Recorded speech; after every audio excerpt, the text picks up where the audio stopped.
এই মামলার কি হবে, মামলার ফল কি হবে? ন্যায্য অধিকার থেকে যারা বঞ্চিত তারা অধিকারের অপেক্ষায় রয়েছেন।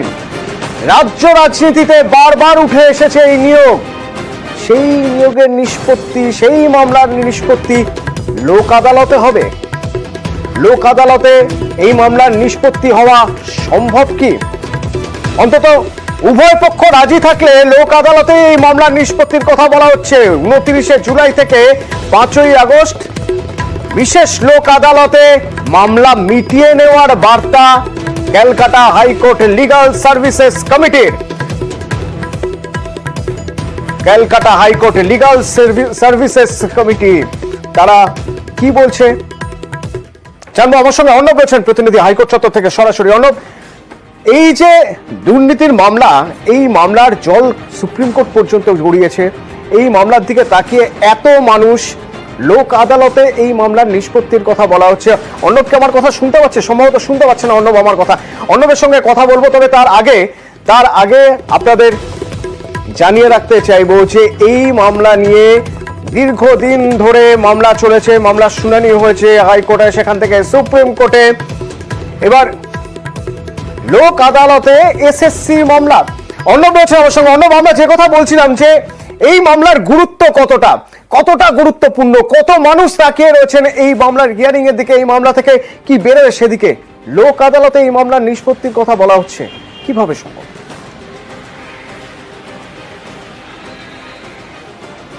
একেবারেই তাই। এখানেই সংশয় এবং একই সঙ্গে একাংশ আইনজীবীর প্রশ্নও তুলছেন যে সুপ্রিম কোর্টের প্রধান বিচারপতি DY চন্দ্রচূড়ের বেঞ্চ যে মামলায় এরাজ্যের 25,000 চাকরি হারানো, সেটা শিক্ষক, অশিক্ষক, কর্মচারী হতে পারে, যাদের রক্ষা কবচ দিয়েছেন, চাকরিটা টিকিয়ে রেখেছেন এখনো পর্যন্ত মামলা বিচারাধীন বলে 16ই জুলাই যার পরবর্তী শুনানি রয়েছে, সেই রকম মামলা এসএসসি নিয়োগ দুর্নীতি মামলা, সেই মামলা কি করে লোক আদালতে যেতে পারে এই প্রশ্নই তুলছেন। এবং এরকম কোনো বিষয় না, মামলাটা শুনানি হয়নি, কোনো নির্দেশ হয়নি, কারণ দুবার শুনানি হয়েছে। সুপ্রিম কোর্টের প্রধান বিচারপতি তিনি রক্ষা কবচ দিয়েছেন এবং 25,000 জনের চাকরি কিন্তু আপাতত হাইকোর্টের নির্দেশ থাকলেও বাতিল হয়নি। এবং 16ই জুলাই সেক্ষেত্রে কতটা কারচুপি রয়েছে সেই সংখ্যা, টেন্টেড ক্যান্ডিডেট তাদের সংখ্যা হয়তো এসএসসি জানাতে পারে, সেখান থেকে একটা নতুন দিশা মিলতে পারে। সেক্ষেত্রে এই ধরনের মামলাগুলো কেন লোক আদালতে গেল, এই প্রশ্নই তুলছেন মূল মামলাকারীরা।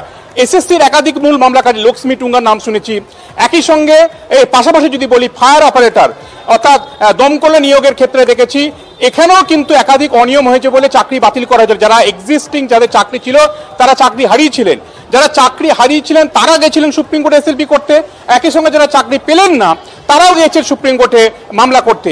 এই দুই জায়গাতেই কিন্তু দেখা যাচ্ছে সেখানেও লোক আদালতের নোটিশ আসছে কলকাতা হাইকোর্টের তরফ থেকে। এবং 29 জুলাই থেকে 3রা আগস্ট পর্যন্ত দেশ জুড়ে বিশেষ লোক আদালত ক্যাম্পেইন হচ্ছে। দীর্ঘদিনের ঝুলে থাকা মামলাগুলো দ্রুত নিষ্পত্তির জন্য লোক আদালতের একটা চেষ্টা হচ্ছে, উদ্যোগ মহৎ। কিন্তু যে এসএসসির মামলার এত গুরুত্ব, সেই এসএসসি মামলা কি করে পৌঁছয়?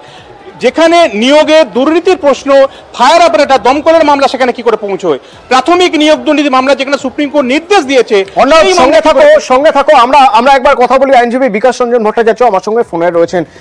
বিকাশ রঞ্জন বাবু, লোক আদালতে এসএসসি মামলা, ক্যালকাটা হাইকোর্ট লিগাল সার্ভিসেস কমিটির সচিবালয় থেকে নোটিশ দেওয়া হয়েছে যে লোক আদালতে মীমাংসায় ইচ্ছুকদের একটা তালিকা তৈরি করা হোক।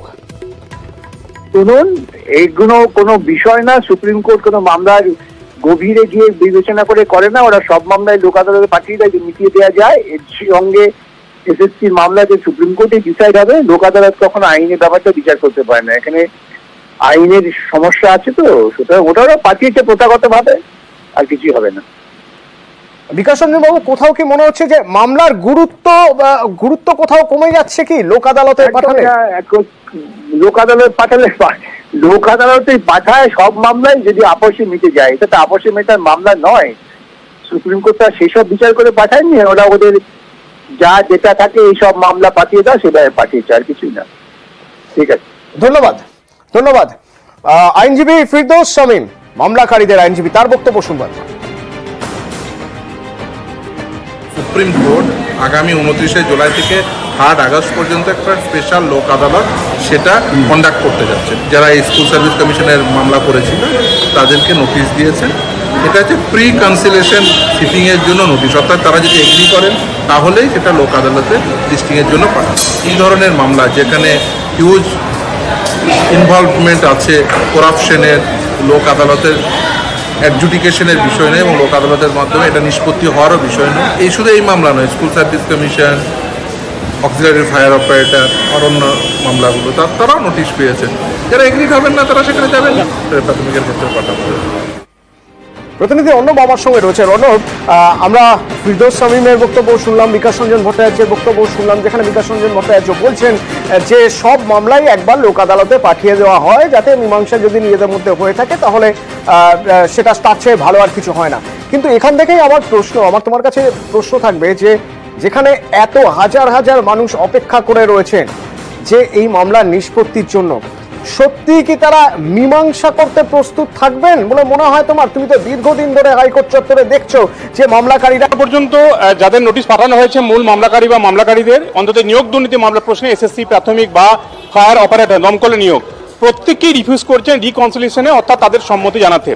এবং এক্ষেত্রে তুমি একটা তথ্য দিয়ে রাখি, সুপ্রিম কোর্টে সব মামলায় পাঠিয়ে দেওয়া হয় এরকম যে তথ্য, এটা স্বাভাবিকভাবে 10,000 মতো মামলা সুপ্রিম কোর্টে বিচারাধীন রয়েছে এবং ঝুলে রয়েছে মামলা, বিচার চলছে, সেটাকেও নিষ্পত্তি করার জন্য এই ধরনের উদ্যোগ নেওয়া হয়েছে।